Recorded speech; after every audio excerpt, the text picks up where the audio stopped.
Hello, and welcome to the National Inventor Club. This is the November 2021 meeting. Thank you everybody for joining us, whether you're live on Facebook, on YouTube, on Twitter, on, which is the other one, LinkedIn, YouTube, Facebook, and Twitter. Thank you for joining us, and we're looking forward to a very interesting meeting tonight. So first off, I'd like to just mention that we have Inventor Mart. If you haven't already checked out Inventor Mart, please go there. There is some really interesting inventor swag that you can pick up for yourself, or you can pick up for a loved one that's an inventor. And just to give you some examples, there are apparel, there's shirts, hoodies, hats, socks, face masks, jackets, mugs, cell phone cases, jewelry bags, like tote bags, pillows. And here are some of the latest designs that they have on there. Ask me about my invention, keep calm and keep on inventing, I love inventing, peace, love inventing, eat, sleep, invent, repeat. You've heard those before, well, in a different way. Thinking of an idea, proud to be an inventor. So take a look at inventormart.com, inventormart.com. And for the holidays, there's a coupon code. You can do Inventor Smart for 10% off. So take a look at that when you have a chance, inventormart.com. All right, we have a really great lineup tonight. We have Min Yang from Alibaba.com, amazing. How interesting is it to learn about sourcing from overseas, even in the US, and maybe you are looking to start a business for yourself and you just want to source products from there and sell them. Maybe you're an inventor that wants to take your invention and turn it into a product and start to manufacture it so you can use Alibaba for that. We're going to get to Min from Alibaba in a little while. Let's start off with the US Patent and Trademark Office. We have Tomika Obichan. She is the Eastern Regional Outreach Officer for the USPTO. And welcome, Tomika. How are you? Great, Brian. Good evening, everyone. And thank you for having me. As the Regional Outreach Officer within the East Coast, we cover 17 states from Maine to Florida, the District of Columbia, and Puerto Rico. And we offer a variety of training. And from our menu of courses, that includes learn how to conduct a prior art search. We have resources for inventors, entrepreneurs, and innovators such as yourself, and how to protect your intellectual property abroad, to name a few. We also have one-on-one consultations with our stakeholders, including inventors such as yourselves, entrepreneurs, and small business owners. There are also collaboration opportunities, and we have a number of initiatives, one of which I'll highlight is the Council for Inclusive Innovation, or CI Squared, which is charged with strategizing new ways to expand American innovation by tapping into the strength of our nation's diversity and increasing opportunities for all Americans to participate in innovation. Also, please be aware that we have something really important, our DocX training, which is coming up. It's actually available on our events page. And DocX is a word processing file format, is used for based on open standards, including XML, and it's supported by many popular word processing applications. And it's used to file your patent applications in Patent Center. So we have a variety of trainings, including our Trademark Basics Bootcamp, as well as our Path to a Patent series. And that's all available under the uspto.gov under Learning and Resources. Thank you for your time. Thank you. So Tomika, you're part of the Innovation Outreach Division of the US Patent and Trademark Office. So for us inventors, we're fortunate to have this type of resource available. First off, we appreciate you joining us on National Inventor Club. Whatever information you can provide to the inventors, that's what we'd like to get out every month during our meetings here. But great resources. If you go on uspto.gov and you go to Inventor Resource Area, there's tons of information. If you need help where there's something that you filed that you have a question about, if there's some information that you're not sure about, you might have heard a term, it's right there. You can pick it up and learn on there. if you also sign up, there's great events that they have monthly, and there's constantly events going on. And we really appreciate you joining us, and thank you. And we'll see you again next month. Absolutely. Thank you for having me. Thank you. Okay, we have now Charlene Walters, and she has a book, and she's been on our meeting before. She has a book. There's a lot more to her than her book, but she launched a book recently, which I really like. It's called Launch Your Inner Entrepreneur, and some great information in there. And Charlene is going. Hello, Charlene. How are you? Hey, Brian. How are you? Thanks so much for having me on. Thank you. So I love having and inviting Charlene on. She's got great tips and tricks, because when we come up with an invention, we're all inventors, but we're also entrepreneurs. And when we come up with an idea, it's really a business.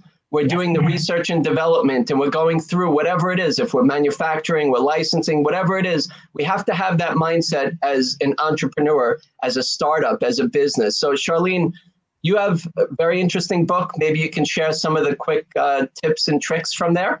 Yeah, definitely. And I just want to say one thing, and I appreciate this very much. Charlene has offered to give the raffle one of her books. I don't know. Are you going to sign it, Charlene? Is that okay? I will. I'll sign it. You sign it. You got to take a look at what Charlene is up to. She's got a lot of things that she does, but this book is really special. Anyway, she'll sign a copy of the book, and I'm going to pick somebody from either the likes or the followers from whichever social media platform you're on. So please like, follow, whatever it is, do that. And I'm going to have somebody pick somebody who's following or liking on there, and you'll get a signed copy of Charlene's book. So Charlene, you're on. Tell us what you have. What kind of tips and tricks do you have for the entrepreneurs out there? Awesome. So yes, I've been sharing some tips from my book called Launch Your Inner Entrepreneur, as Brian mentioned. And it's all about developing that entrepreneurial mindset. And I give tips on building confidence, getting comfortable with risk-taking and failing, setting goals, time management, taking action, building visibility, branding, and growing your business, also improving your money mindset, thought leadership, and more. But today I am going to talk about personal branding and give a few tips on that. So I know a lot of times when we hear the word or the term personal brand, we get kind of scared, right? We think of it as boasting, bragging, just putting ourselves out there all the time. But as entrepreneurs, it's so important for us to do that. And I think sometimes for new entrepreneurs and inventors particularly, it can seem like a little bit overwhelming to think about what to post and what content to put out there. So I'll give you a few tips on how to formulate your personal brand and think about what you want to do and how you want to present yourself. So think about your skills, your areas of expertise, what it is about you that sets you apart. You're a brand just like your products or services that you sell. So remember, think about your strengths, think about your value proposition. What makes you unique? What do you know that other people don't? And how can you spread that knowledge out there in the world? If you get a little stuck here, talk to your friends, talk to your customers, talk to your family, ask them what they like about you, what they like about doing business with you, and then come up with your elevator pitch. And I know we hear that term tossed around all the time too, right? We all need to have an elevator pitch, but you'll be surprised at how many entrepreneurs I talk to who can't easily articulate what they do quickly. And of course, we need that. So use all of that information in your personal brand to come up with that elevator pitch about yourself, about what you do. And even practice it. You can record yourself on Zoom. So that way you're ready to go whenever an opportunity comes up. And as Brian would tell you, as anyone would tell you, those opportunities do happen all the time. Some other things you can do in order to showcase yourself and showcase your brand is to get really creative. Think of a creative way to get your message across in a way that nobody else has. We can use TikTok, we can use LinkedIn, we can use social media, we can do videos, whatever you're most comfortable with, and really insert yourself. Get yourself into the mix. Talk to other thought leaders, get involved with communities and groups like this one so that you can get to know people and showcase your expertise. Specialize, you can narrow it down and specialize in one particular topic and just be really visible. Like nobody will find out about you or know about you or hear about you if you're hiding at home in your office, right? So be visible online, be visible in person as much as you can now, and just try to interact and network with others. Enlighten them with your knowledge, share content, share information that will draw people into you and get them more curious about your products and service. Be really consistent. A lot of times people will get discouraged with personal branding. It takes a really long time to grow your brand.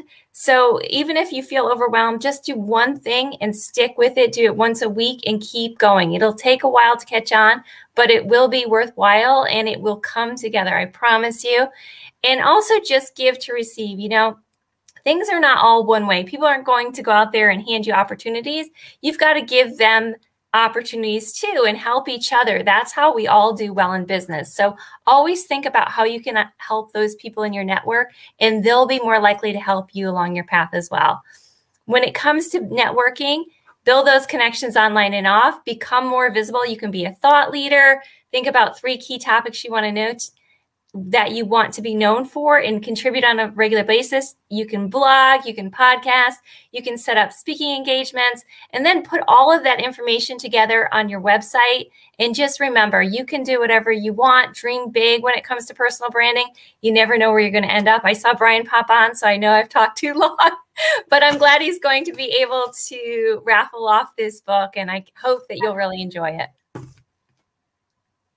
Thank you, Charlene. For a second, I thought you were done there, but no, I'm glad I went back to you because those were some very interesting tips, especially at the end. So thank you so much. And talking about giving, you mentioned you're going to be giving away one of your books. I see a whole lineup of them behind. Yes. So can you show us the cover? Do you have one in front of you? Yes, I do. Here we go. Excellent. So Charlene is going to be raffling off one of the Launch Your Inner Entrepreneur books.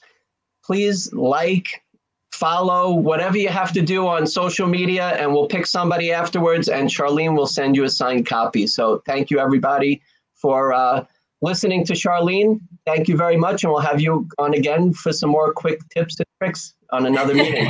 Thank you again. Ryan. Thanks, everyone. Thanks. Okay, there we go. All right, our next guest is Pierre Lespinas. He is from the Small Business Development Center, which is a division of the SBA, the Small Business Administration. He is a business advisor specifically for New York State, but Small Business Development Center is found all over the country. Pierre, thank you for joining us. And what kind of tips do you have for the inventors, the entrepreneurs that are listening today? Okay, good evening, everyone. My name is Pierre Lispinas. I'm a business advisor, as you were told, with the Small Business Development Center located at Farmingdale State College here in New York. In your journey as inventors, this is a great thing. You are people who invent things, and you are creative. And your journey from your creative side and moving into being an entrepreneur, a business person, here are 2 tips for you. The first one is at some point you're going to need funding of some kind, depending. Maybe you are rich and you don't need it, but if in case you're not, you're going to need funding. And normally people who need funding have to make presentation in order to convince other people to sign them a check to invest in their business. The first tip is you must know your audience. Not all funding sources are created equal or motivated by the same thing. If you've decided that the type of funding that you need has to come from a bank, you want a lender, not an investor. Lenders are interested in things that are very, very fundamentally different than what an investor is interested in. So if you plan on making a presentation, a pitch of some kind, you have to know that the lender is truly interested in your ability to make principal and interest payments. They don't care that you're going to have an end game of millions of dollars in 3 years. That's not of interest to them. They want to know that you can make these payments every month from the time you got the loan to the time that the term expires. That's the first one. If you want to go to an inventor, a lot of inventors, not all of them, a lot of inventors are truly not interested in making small money payment every month. That's not what they are into. A lot of them. They are most into your end game. Can this be multiplied? Can this be staged to a higher level? And you must be aware of that for your presentation to be interesting. The second tip is, yes, you're going to use a pitch deck, okay? A pitch deck, which is basically a summary. But a pitch deck is a marketing tool to get somebody interested in what you're selling. You don't want them to be interested and then ask you, can I have more details about what you just told me? Maybe I want my accountant to take a look at it. What they are really asking you is a business plan. Do you have one? One that speaks to the strategy that you're going to use, your marketing strategy, your operation strategy, and why is it that they should believe that you have a financially viable enterprise where you present your financials, your projections, and everything else. You don't want to say that, oh, I don't have that yet, I'm going to work on it. But you've already presented a pitch that pretended to have numbers that you thought would fly. And that's not very good. So A, know your audience. And two, your pitch is a summary. It should come from a full-blown business plan. And lo and behold, here's the big secret. The SBDC is a free enterprise. Yeah, you could come, maybe you want to get something that's fancier, that has a lot of graphs. You can do that later. But the very basics of modeling your business and planning your business, it is free. I don't want to brag, but we are people with tremendous amount of skills. We didn't always work at the SBDC. We had other careers that prepared us to do that and help you for absolutely nothing. Thank you so much, Pierre. Thank you. I'm hearing a little feedback, but I think it's okay now. So Pierre is part of the Small Business Development Center in Farmingdale, New York, at Farmingdale State College. There are SBDC Small Business Development Centers, which are divisions of the SBA, Small Business Administration, all over the country. Most of the time, they're located in the colleges in your area. You can get in touch with Pierre if you can. Pierre, I'll put your information in the chat. But you can find America's SBDC. You can find the local one, but Pierre will be happy to help you as well. Thank you so much. Free resources, free help with business plans, local resources, connections, learning about grants and funding and all different types of things, especially what's available on campuses like engineering departments that'll make you 3D prototypes. They'll hook you up. They've done a super job in the past for my previous Inventor Club. So thank you very much, Pierre, for joining us. We appreciate you and what you do. It was a pleasure. Thank you. All right. Here we go. Okay, so now we're going to some of our Inventor members. And I think we don't have any resources for Inventors members that were able to join us tonight. But when you sign up for National Inventor Club, you're more than welcome to be a free member for as long as you want. We also have paid memberships, and the paid memberships will entitle you to an Inventor intro or a service provider intro on one of our meetings here. You can also be a part of our Inventor showcases or in resources for Inventor showcases, where you'll have a chance to pitch and present your product or your invention, whether you're looking for licensing, manufacturing, you have a product for sale, you'll be able to present for 4 minutes at an upcoming meeting, which is probably going to be next month, and we'll keep in touch. And you also get, whoops, which way is it? Here we go. National Inventor Club t-shirt, and there's some other perks that are coming out with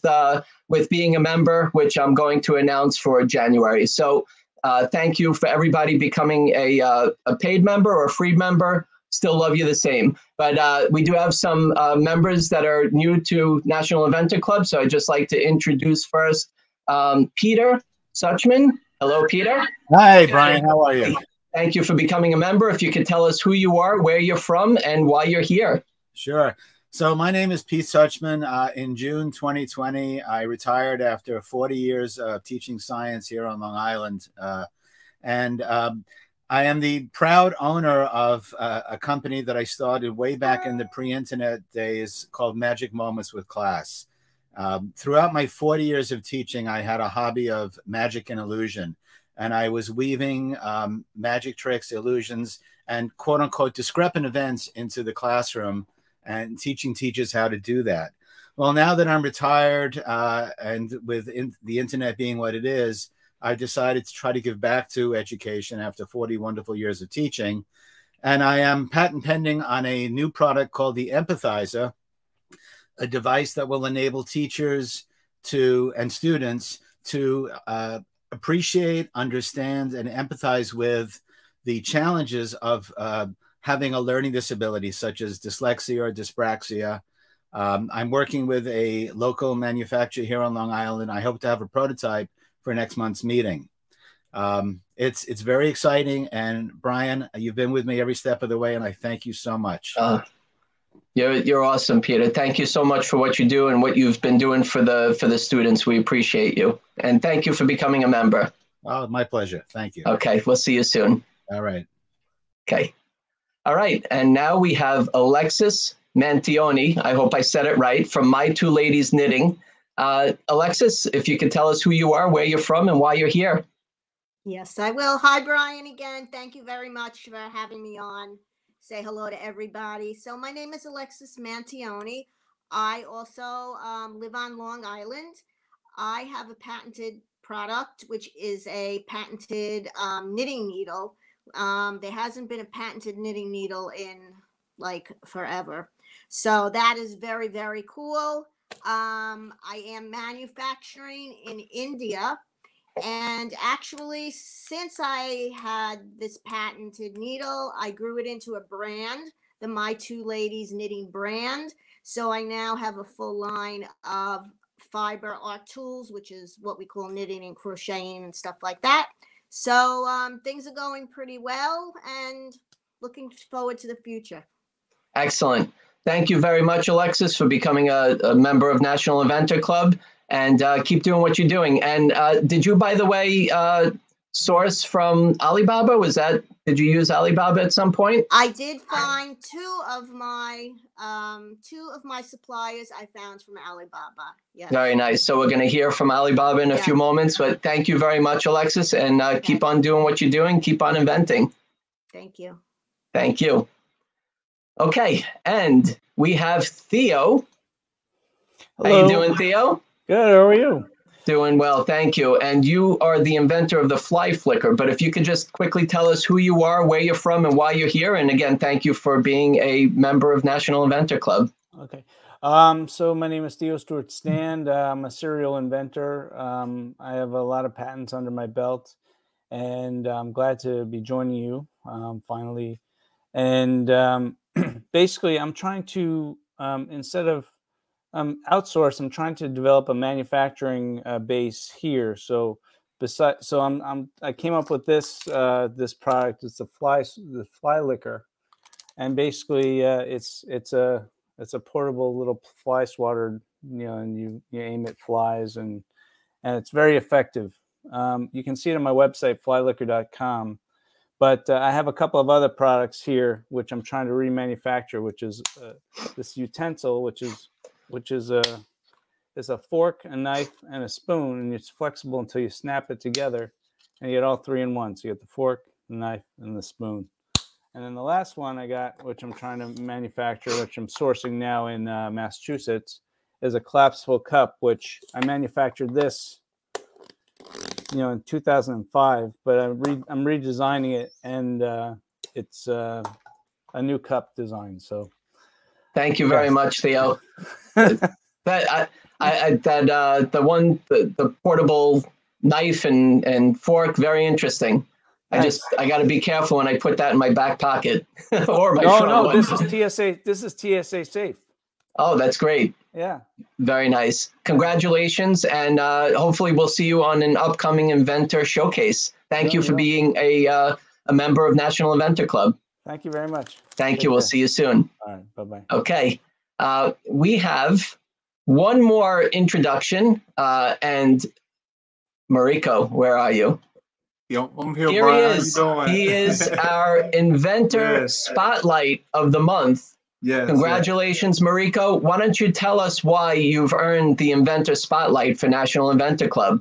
Oh, wow. Well, I have earned that title for the month because my team and I, we've been working very hard and diligently, and putting this product together. And as you guys may know, but we invented this product called the Cut Brush, and we just released it for the pets on about 2 months ago. So it's actually doing pretty well with that. So congratulations. So Mariko, thank you, Brian. Your invention is a brush, and inside the brush is a razor, an electric razor.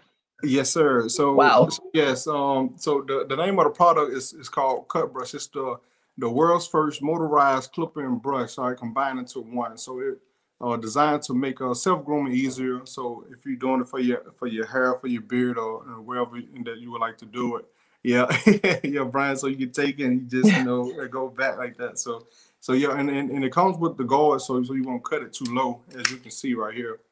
It has a magnet on it too, so it won't move on you while you're using it. And you're selling those real, like, those are cranking. You're selling very well. But now you just launched your pet grooming brush. Yes. So yep. Yeah, which is here. So it's very similar to the one for the people. So the brush is made for the people and also the pets. The only big difference is just the bristles on it. As you can see, this is more pet friendly than the one that we have designed for the people. Excellent. Mariko, I'm so proud of what you've been doing. I've been watching you. We've been keeping in touch. Congratulations. You deserve the Inventor Spotlight. Thank you for being a member, and keep on inventing, and good luck with all your sales for the holiday. Do you have a code for us if we did want to buy it? Yeah, so if you all want to go purchase and show your support, you can visit us at formatgrooming.com, or you can shop with us on Amazon and also Walmart. If you shop from the website, you can use code Giving Thanks 15 to gain 15% off and free shipping. And if you want to purchase the one for the pets, we also have a pet portion of the site, and the code for that is Looking Good 15. All right, I need one for my hair. I need for my dogs. I have 2 puppies, so I'll be shopping for the holidays and using your coupon code. Thank you so much, Mariko. Congratulations. All right, Brian. Thank you. See you soon. All right, that was really cool. Congratulations, Mariko. That's you're doing awesome. I'm proud of you. Okay, we have Min Yang. She is from Alibaba.com. Hello, Min. How are you? Good. How are you, Brian? Doing great. So, Min, we have inventors, entrepreneurs, startups, whatever you want to call them. They're listening, whether it's now, later, live stream, and we're at a point where we may want to license our invention so we can earn royalties from it, where somebody else manufactures it and distributes it for us, and we earn royalties. Or we may want to consider manufacturing. And sometimes we do the best we can to find a local manufacturer. Sometimes we may have to go overseas, and Alibaba could be a great source for it. Besides that, and I know your background, which you're going to explain to everybody, but really, really interesting. There's people out there that will just buy products from factories on Amazon, buy it for $2 and sell it on Amazon for $10. And I know you have experience with that to share with everybody. So why don't I give the floor to you, and why don't you tell us about yourself, Min? Thank you very much from Alibaba and yourself for joining us today. Of course. Thanks for having me. I heard you are the Joe Rogan of the Inventor Collab. So yeah, it's definitely a pleasure. What? Thank you very much. I don't know. Is that a compliment? I'm not sure. Maybe to some, maybe not. But thank you. Of course. So yes, thanks for having me, and give me a chance to speak to your Inventor Club members. So currently, I work with the buyers on Alibaba.com, and so my first priority is to really speak with the buyers, understand what they need, and I work with the team in the US and in Hangzhou, which is our headquarters, to provide solutions and improve experience. Hopefully, we can make it easier and easier for the buyers to use Alibaba.com. Yeah, like you mentioned, I previously worked in the Amazon world, which is totally different, and I worked at Amazon at one time, and then I help clients manage Amazon business. And you know, one thing I learned is it's not easy to be an entrepreneur. That's for sure. Absolutely. So you have experience working at Amazon, and what did you actually do there before you came on to Alibaba? So for a long period of time, I actually work in the space where I help clients like brands and launch and grow on Amazon with content, with advertising, logistics, and everything. So at Amazon, I was working with the vendors and help them onboard to sell. It was, you know, at the time, Amazon was still relatively less competitive and dominant. So, you know, it was a lot of persuading for people to get on Amazon. And now today, everyone is on Amazon, right? So. And what do you think was the main reason that had you leave Amazon to come to Alibaba.com? Oh, wow. That's a good question. Actually, people ask me a lot. So, you know, Alibaba is like really a great with e-commerce in China, right? And when I was helping clients, a lot of people come to me and say, "Hey, can you help us with e-commerce in China?" And at the time, and I learned a lot, like how fast they grow. And at one point, I saw, you know, it feels like the e-commerce in China is a little bit ahead of the e-commerce in the US in a certain sense. So when I had a chance to jump in, I said, you know what, I really want to learn what's going on, and I can learn that and how people really get to different type of the business and get to e-commerce in China, learn from e-commerce in China. And also, you know, I actually joined last year, more than 1 year ago, right after the COVID. And a lot of people came to me and asking me to help with like PPE, mask, and you know, they think I can help them. I really tried to help them as well. And I just realized how challenging it is to, in the middle of the crisis, to really ship everything over from China and have the factory there make everything, and how challenging it is to really build up a manufacturing capacity and factories in the US. I know a lot of companies step up and try to do masks and, you know, different kind of PPE supplies, but it was just so left behind. So I really want to take this chance to learn what's really going on in China. That's just, this manufacturing side is just so good, and that we can learn and really build up a manufacturing in the US as well. It's good. Really kind of a dream. It takes a lot of work to really learn that, but I think that's, you know, that's really the reason. Excellent. Min, if you don't mind, I'm just going to mention to the audience for a second something, but maybe if you can just, I think some people are having a hard time hearing you. I think your microphone might be moving around a lot when you speak. So I know that a lot of people are turning up their microphones, checking if it's them or if it's us. So just a quick heads up on that. Yeah, that actually that sounds better. Okay, sounds good. Yeah, so what we're going to do, everybody, is I'm going to kind of pick Min's brain with and about Alibaba for us as inventors, entrepreneurs, startups.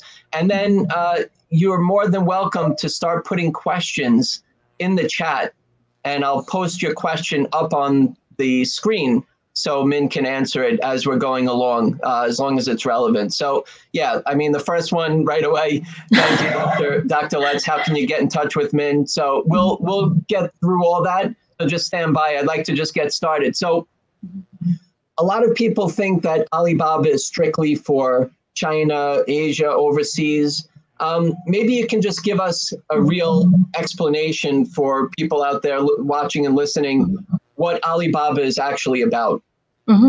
Yeah, definitely. So what I'm with is Alibaba.com. It's really a global B2B e-commerce platform, right? So global means we are over 190 countries, and we have global sellers and global buyers. It's really a platform where everyone has the chance to sign up and sell, and everyone can come here and look for the manufacturers they can work with. So Alibaba.com was one of the first one actually from for Alibaba Group, and now Alibaba Group has more units, as you probably have heard, like Tmall Global, AliExpress, etc. So we focus on the B2B part, and we are the platform for global sellers and buyers. Understood. Maybe I'm going to just give a quick explanation of that. Maybe you can tee up the Alibaba.com website so we can kind of navigate people through that.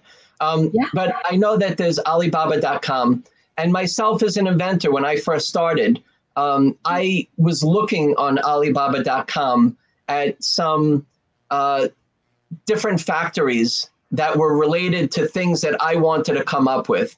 So, for example, if I wanted to come up with, let's say, a kitchen gadget, I would try to find a manufacturer of kitchen gadgets to relate to and maybe see if they would be interested in manufacturing my invention for me. And there's suppliers, there's manufacturers, there's manufacturer reps, distributors. It could get really confusing, Min. So maybe you can help us to kind of differentiate what each one of those things mean, because it doesn't necessarily have to be for your website. It could be even for like thomasnet.com, which is a good resource for finding local USA manufacturers. But for Alibaba, maybe, and also in general, if you can give us an explanation of what a buyer, a manufacturer, OEM, you know, those type of acronyms and terms are. Yeah, definitely. So, so here Brian's showing Alibaba.com, and I'm sure a lot of the audience may have been here before. And as I mentioned, it's really a platform for every type of buyers and every type of sellers to be. So it's have a lot of information. So if I think about from a buyer perspective, usually there's three types of buyers that come to the site. There are people who are looking for information, doing research and trying to see what's going on and trying to get some ideas. And the second one is people are coming here with a specific product need and looking for products and looking for the suppliers who can make the products. And also the last one is sometimes a larger type of buyers would come here and looking for larger suppliers so that they can look at the catalog, they can select, and they can import large quantity as well. So there are over 20 million buyers, active buyers at Alibaba. And we're trying really to understand our buyer needs and different tiers so that we can provide different type of solutions. So here is I'm using a testing account. So if there's any weird stuff, it's not me.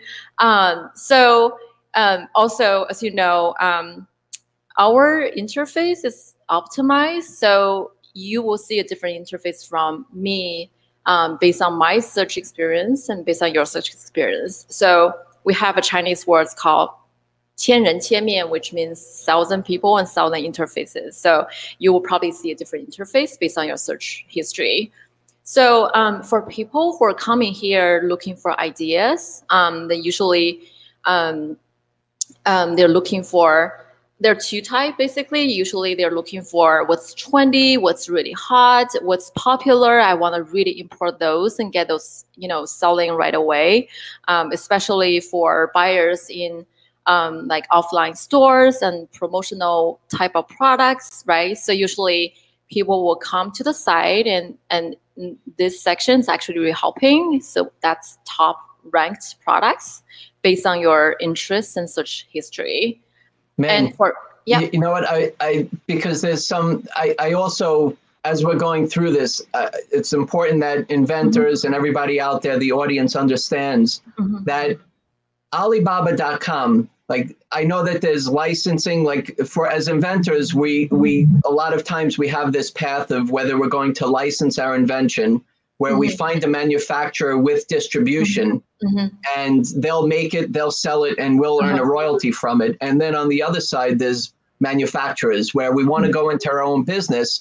We did the CAD drawing, maybe it's a cut and sew, maybe it's a CNC, whatever it is, where we've considered and are interested and maybe committed to being our own entrepreneur, starting our own business from our product. So, you know, there's questions out there. Does Alibaba accept new patented product submissions? So I just want to clear that up, that most of the time, Alibaba.com is for sourcing for manufacturers, for a supplier, right?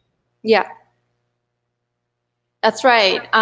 So as a platform, we don't, if I understand your question correctly, as a platform, we take patents and IP very seriously, but we're not the official website to issue or authorize any patents, but we do protect IP with our own IP platform called IPP, and I'm happy to share that platform. So if you're an inventor, you want to check, hey, I want to see if people are already making that. I think you have a really good article last week about how to check their different channels. They should check on Google or USPTO website and resources. They can also come here and look for and see if people are already making it. And you know, a lot of times, most of the products, the consumer products, they're not basically patented. I think for toys, it's a lot of patented products, but for apparels and for some of the products, really consumer driven, and I don't think they really have a patent for those. And I think, so I think people can come here, look for specific products, and they can upload their design. There's ways you can upload designs sent to manufacturers, and you can ask the manufacturer to sign agreements and NDA to protect your design. So I don't know if that answered your question. No, it's good. You know what? I can talk to you as from an inventor perspective, because I've manufactured many products and I've used Alibaba quite a bit. And I'm going to, besides myself, I know that there's two inventors that are on our meeting tonight. For example, I have Zandy, who was very interested in making a unique baby bag. And I think she realized that maybe her particular design might not necessarily be patentable, and that there was some features that she might want to change on an existing bag that's out there. But instead, what she's considering doing now is using an existing bag that's out there. So she ended up sourcing, finding bag manufacturers for baby bags and making unique designs. And now she's going to put her unique designs on these bags. And if it starts to do well, then she'll modify her bag and then put it out there. But her brand is, well, the way that she's going to protect herself most likely is by her trademark. And she's going to have the brand name and market it the way that she wants. Andy, if you're on here, you're more than welcome to say hello on the chat. But that's something interesting. Then I also have, I think Sean is on, Sean Taylor from Open Door Kitchen. And Sean ended up connecting up with a factory, and they are listed on Alibaba.com. So she started, she made her tooling, manufactured, and now she wants to build her brand. So she has her own intellectual property. She has a patent, or she was patent pending. She manufactured, and now what she's doing is it's a really interesting product. It covers utensils when you're outdoors most of the time, or inside, you can use it as a utensil rest. But she's finding products and sourcing products from Alibaba.com from other suppliers that have existing product, and she's building a brand for herself. Yeah. Right. And you know, from your experience now, from being on Amazon or with Amazon, working at Amazon, is that people will source products that they see that there's a good margin for. Maybe they build a relationship with a factory and they become their supplier, and then they have them ship here, which we can go over maybe some of the shipping methods, but they'll end up, after all the expenses and everything else, it comes out to be $250 per unit, and they're selling it on Amazon for $15.99, and Amazon takes the fee and you add shipping, and people are making an unbelievable living doing this. So yeah, that's right. And what other types of ways are people using Alibaba to as a resource? Yeah, so what you mentioned is actually quite typical, especially in the Amazon and online retailer space. And there are a lot of tools around how to use different tools such as Helium 10, which is actually our partner, to look at Amazon sales data, and then they can use Alibaba to look at the sourcing information, and they can use FBA calculator to really calculate their margin. So I think that's very common. And we also seeing really a booming of entrepreneurship and entrepreneurs coming out in the past 18 months, where people were having challenges going to work physically, and they were looking for second income, and people who just really want to take the chance to meet their entrepreneurship dream. And so they're trying to find ways to build their brands. And that's one of the things I worked on. I was launching a job shipping program, which really helped entrepreneurs to directly list products from Alibaba to their Shopify store, and they can list thousands of SKUs in a few hours, and they don't have to physically bring inventory to their warehouse. There's very minimum capital investment.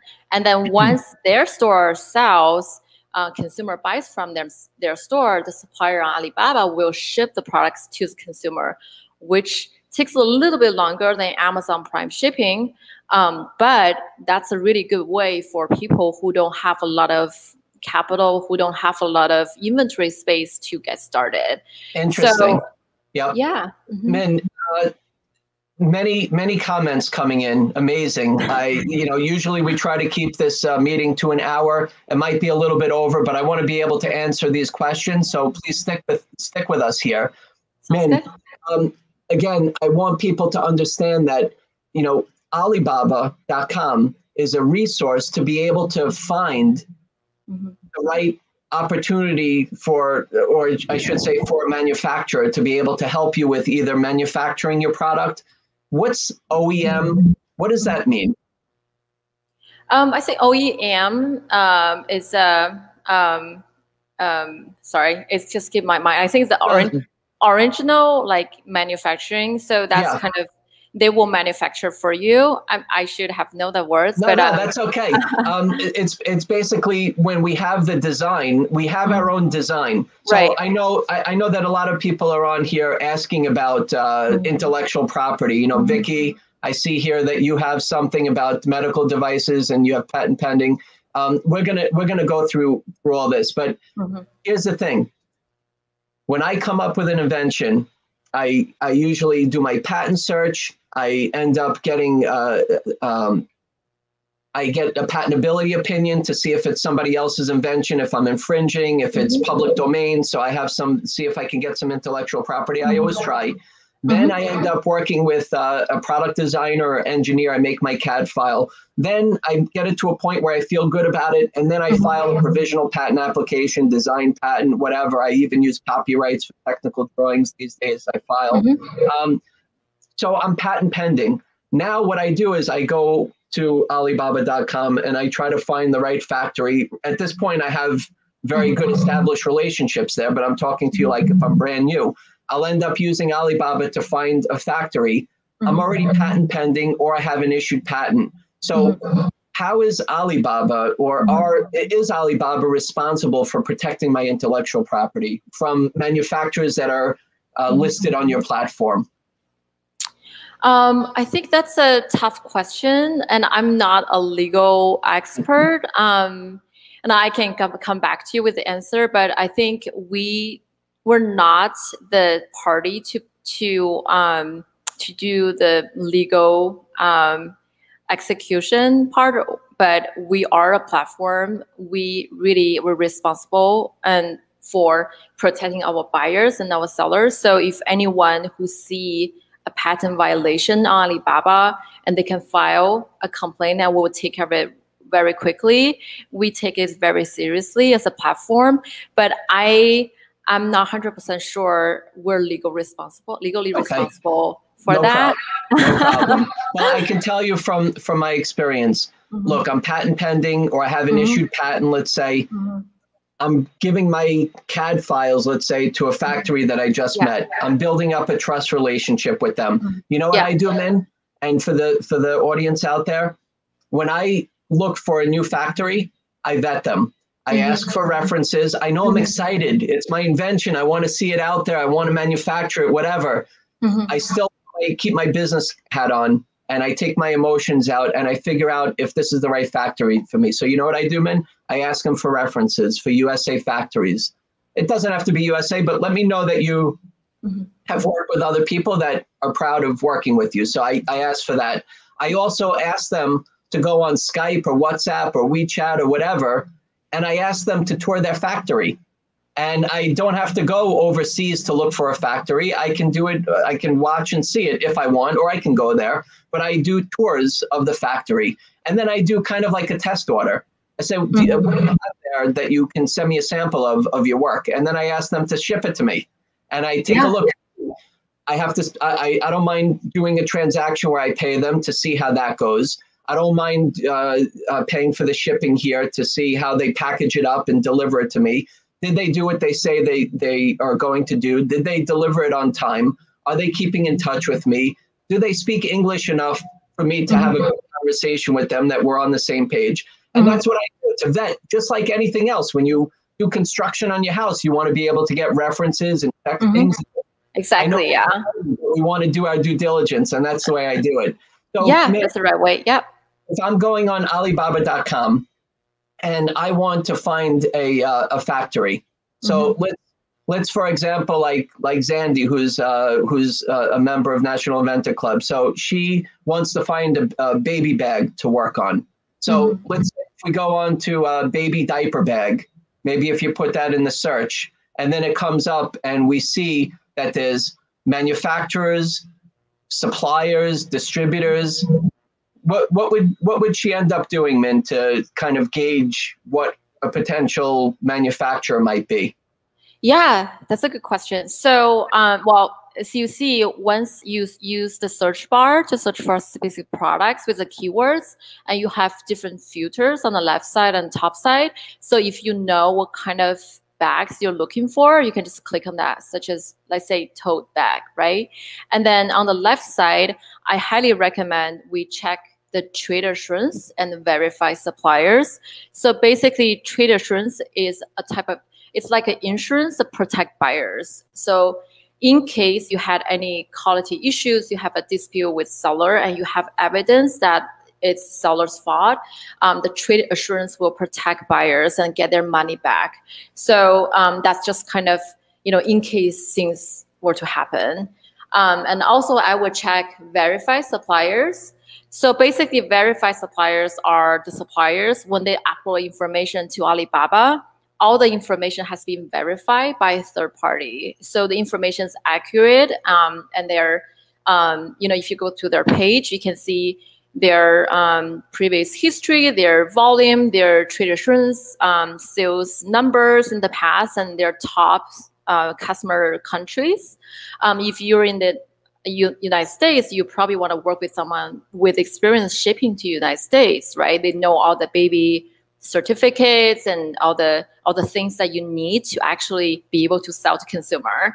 And also here, there are, if you want something without customization, and you can click on ready to ship, but most of the inventors, I am assuming they want customized products, so you're not clicking on ready to ship.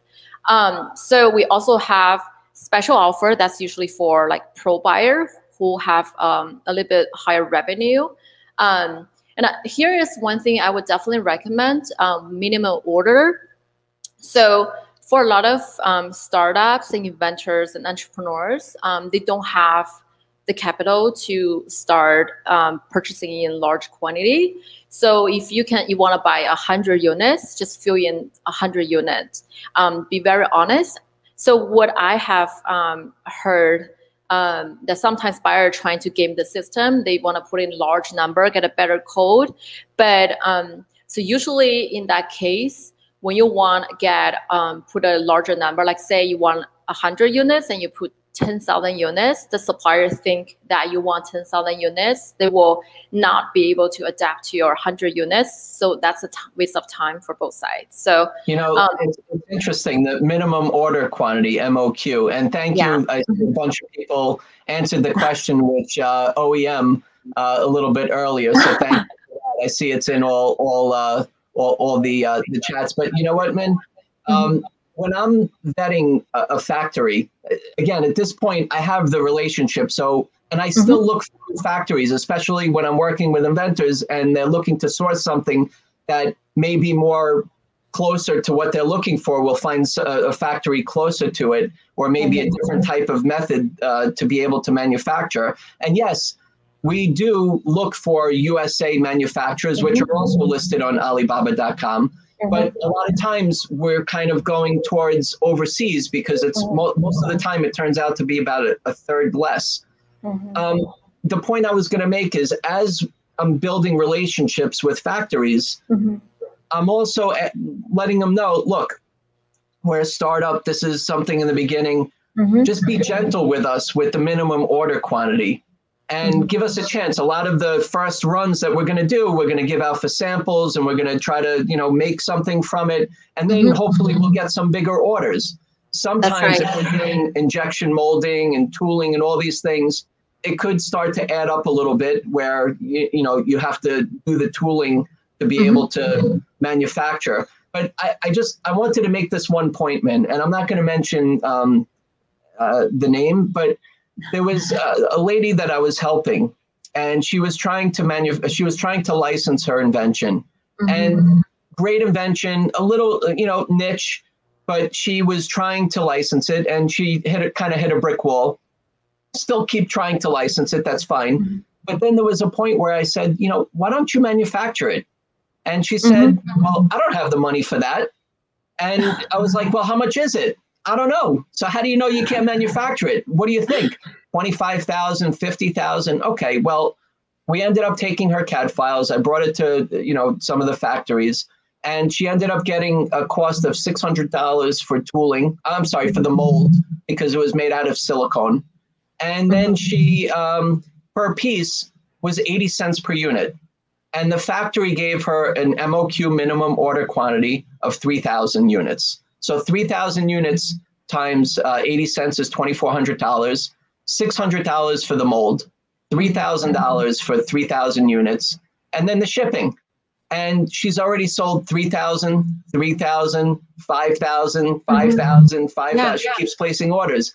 She's in business for herself, and she didn't think it was possible. So that's awesome. A lot of you out there, if you're looking to license, that's great. I've licensed many of my own inventions you can buy in the stores today, and I still represent people for licensing, but not everything may be licensable, and you can manufacture it yourself. And Alibaba is a great resource to be able to try to find the right factory. And vetting it, the way Min is mentioning, is to go through and see the ratings on the factory. Maybe there's somebody in the Inventors Club here that you can connect up with that has already worked with a factory that you can work with. But then there's Alibaba.com, and then there's also AliExpress, which is kind of interesting. If you can just tell us a little bit about that.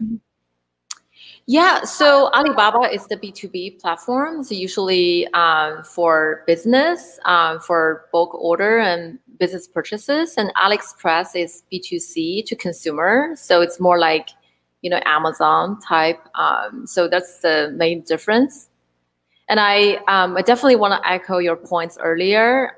So I think B2B kind of business and finding suppliers definitely a partnership and relationship building. And I always hear our buyers refer to their suppliers as a partner, which I think is really the right thing to do. Because when you're building a business, you're growing, you're launching something, and the suppliers are, a lot of the suppliers really want to grow with you. They want to test it out the market. They want to work with you, and then they want to build trust. So yeah, definitely.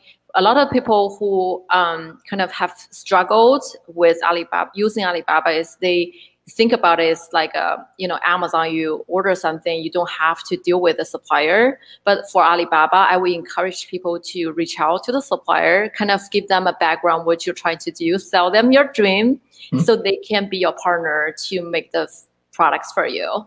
Great. And then there's some inventors, entrepreneurs that are out there that might need a little extra help with finding the right factory. So, Min, what service does Alibaba provide for that? As a platform, so first, the platform gives a lot of tools to actually zoom into the right supplier for you.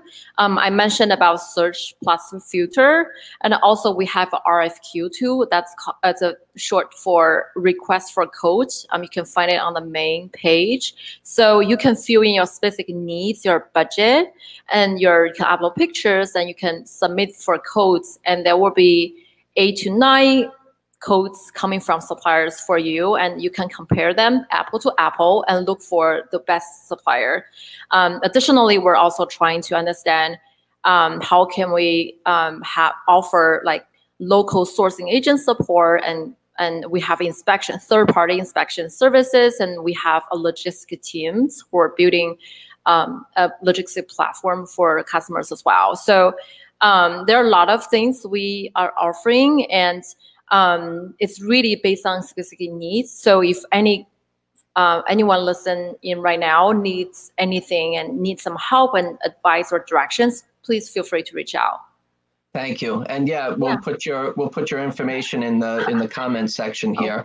Maybe you could tell us also, just in case, how do we get in touch with you, Min? Yeah, so my email is min.yang, so my first name dot last name at Alibaba -na.com.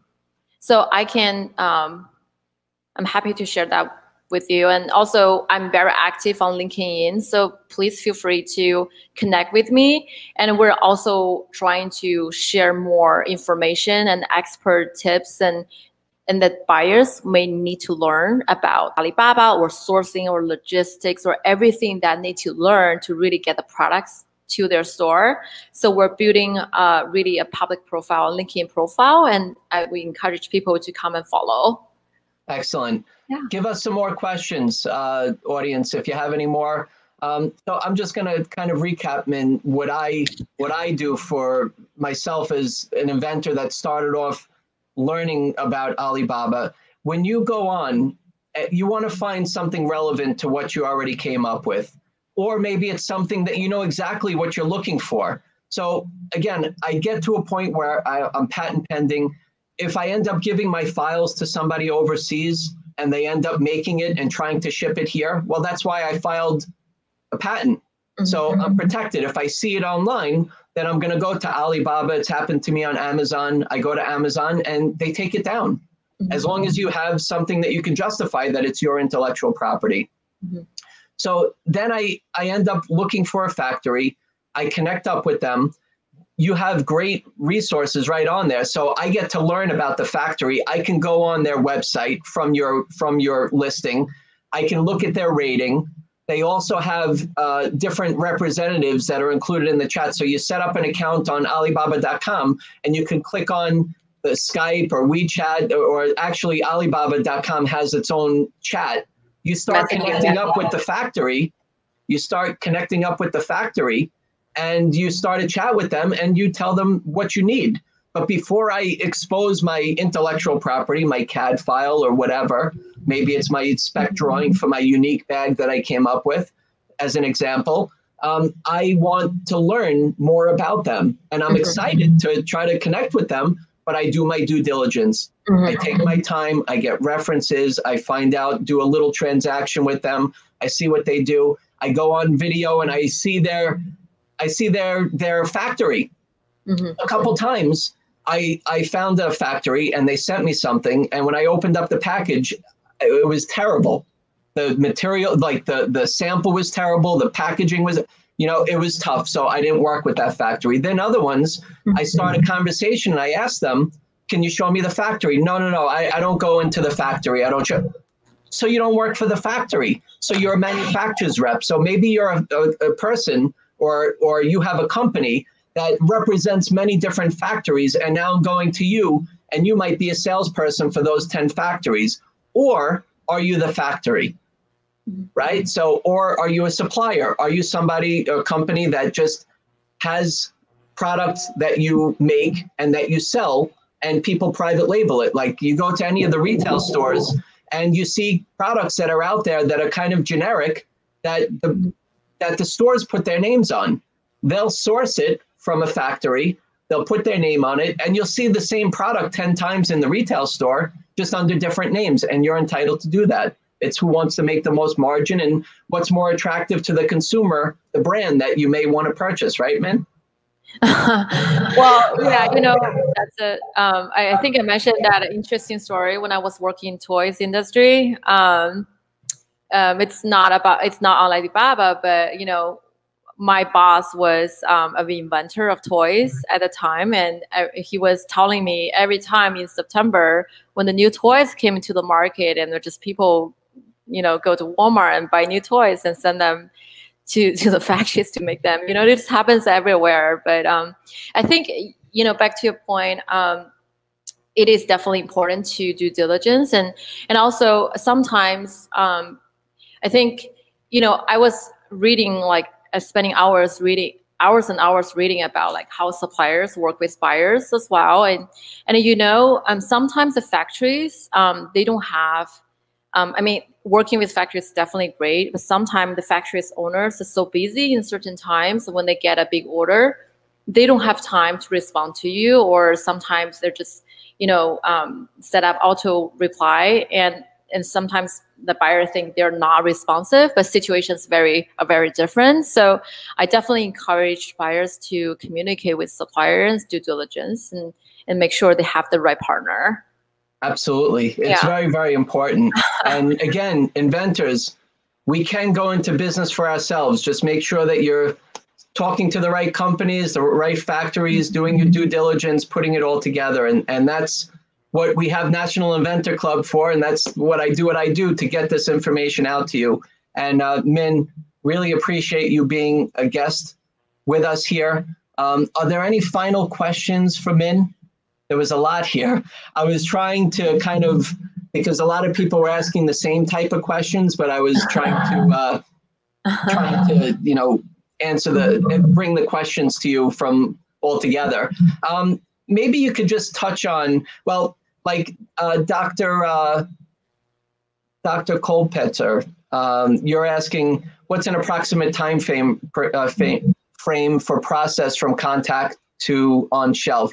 It really depends on what you're manufacturing. I can come up with a kitchen gadget or whatever, and I have the CAD files, and usually it takes 30 to 60 days for tooling. Then it takes 30 days for manufacturing, and then if I'm shipping it by sea, it's usually 30, 60 days these days, or you can ship it by air.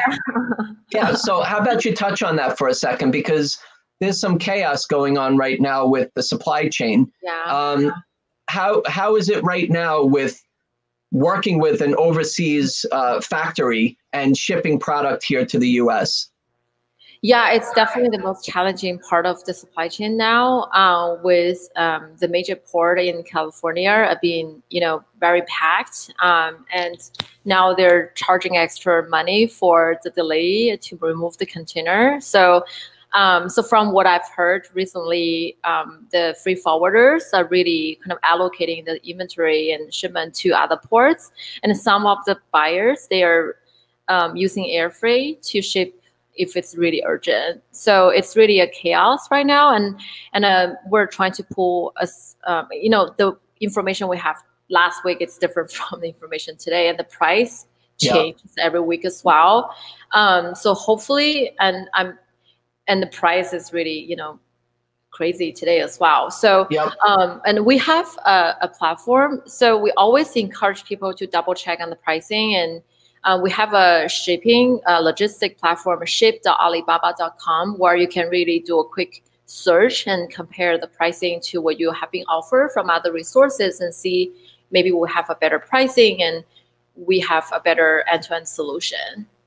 Yeah, that absolutely makes sense. But look, we got to do what we have to do right now. We you know, maybe we're not shipping this second. Maybe the things are loosening up a little bit. I've been getting quotes and they've been more reasonable these days. So look, we do the best we can. We want to see our product out there, and we want to manufacture it, and you know, you do the best that you can. There was a question here, actually here, the Art Nanny. I would order parts from Alibaba or full finished product? You know, it's interesting because I actually, here's the other part of her question. I would need parts for my art kit. Could I get the parts assembled? You know, Min, just from my experience, there's a lot of startups, and even if you're not a startup, if you're an entrepreneur, you have a business going and you want to maybe find a new factory, a lot of times I'm hearing that people are going to one factory for this, another factory for that, another factory for that. What I do is I'm working with factories that really help me to put it all together. And I like finished products. So I go over what I like them to help me source. And if you have a factory, they'll do that for you, even the packaging. So when it is shipped here, it's all done. And all you have to do is either ship it to Amazon, sell it, bring it to your retailers, knock on doors, give them away, whatever you're doing with them. But, right? What's your experience with finding, what's a good factory to you, Min? Yeah, so I think I've actually talked to some buyers who prefer to make everything, assemble everything themselves in the US, and especially the bulky and large, like furniture type of products, right? It's just, they want to have their own design. They want to have their own specific way they make it, which I really admire. And that all they want is looking for the parts and different pieces, raw materials, and from the factories and manufacturers in China, which is very, very common in furniture's apparels. And what I usually recommend is looking for a factory or a partner that is based in the province that's really famous for making that kind of category. So like, for example, if you make electronics, consumer electronics, a lot of them are in Shenzhen, right? And that kind of area in China, it's really about industry, like a specific focus industry in specific province. If you're looking for promotional, gifty, promotional type of products, and it's Yiwu is a place really famous for that. So I would recommend kind of look for a supplier or partner who are in that specific industry area. So if they don't have the parts that you want part A and part B, they only have one, it's very likely they will find some of their other factories next door who make part B, and they can help you get that as well. So I think that's really, so that's one way you can zoom into a specific area where you can get a lot of suppliers for different things, and you can have them assemble for you, or if you prefer to make in locally, and you can do that as well. I think it's really a business decision that entrepreneurs have to make themselves. Absolutely. Yeah. All right. Well, this has been very helpful. Hopefully, between your information and my experience also from working with Alibaba for overseas manufacturers most of the time, working with thomasnet.com for local US manufacturers, and contract manufacturers are basically order takers for, let's say, if you give them a CAD file, they'll take it, they'll make it. They're not necessarily going out and selling it in the market. So there's manufacturers that do that, where they have their own product and maybe they'll do some other side work, and you know, you want to ask them, are you a contract manufacturer? Do you work with OEM design, with original designs of mine that you can make brand new? Or are you working with your own products that you want me to just buy? Maybe you have a factory that you buy from that can modify it and you can help me along the way. But me personally, I like to go right to the source. I do have an agent that, let's say I work with him, and whatever the project is, he ends up knowing already the factories. He's boots on the ground there. He takes care of everything to get pricing for multiple factories, takes care of making sure that the packaging is good, quality control, putting it on the ship, sending it air, making sure the samples are good. Well, you can find somebody like that who is an agent, a manufacturer's agent. You can go directly to a factory. You can find a supplier that understands the product that you need to manufacture, and they can maybe connect you up with their factory, or they can represent you for the factory. It's fun. I mean, this is great, and this is the information. And then if you want to find some really interesting things, you can go to AliExpress. You have to wait a little bit to get it, but there's some great deals on there because you're getting it directly from China, and you might see it on Amazon for $20, and you might see it on AliExpress for $5, and you pay $3 for shipping, but you have to wait 2 weeks, and you might have it in your mailbox. So very interesting. Yeah. So we also have a new team that are kind of trying to help the buyers with sourcing, local sourcing agent type of service as well. It's really based on a lot of the demands from the buyers who are very busy setting up their business and busy with their operations. So, so we have a team based in China who can also help with the sourcing specific needs as well. Excellent. Min, thank you so much for being part of our meeting tonight. Thank you. I sent out your contact information out there. Inventors, entrepreneurs, everybody, resources for inventors. Go on Alibaba.com, navigate through, look at the map for sourcing, look at the resources that are available. Just appreciate everything that you brought to us, and thank you very much. You're welcome. Thanks for having me. Thank you. And if you would like to take a look at some of the comments, you could see that I put the earlier speakers' information.